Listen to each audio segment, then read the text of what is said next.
Craving a delicious meal but torn between Wolt and Uber Eats?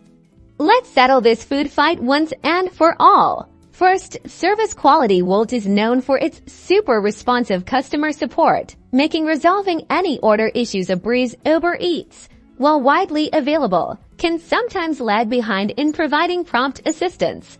Next up, delivery speed. Generally, Wolt prides itself on quicker delivery times, particularly during peak hours. Thanks to its optimized logistics, Uber Eats, depending on the driver availability and restaurant location, might take a tad longer.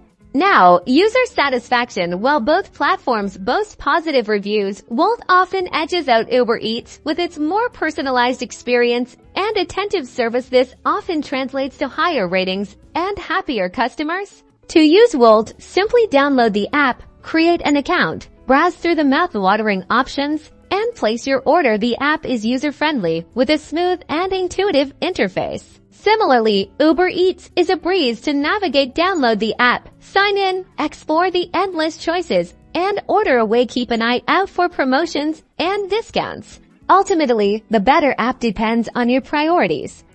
If speed and personalized service are key, Wolt might be your best bet, but if you value a wider selection and broader availability, Uber Eats could be the winner. Don't forget to like and subscribe for more food delivery showdowns.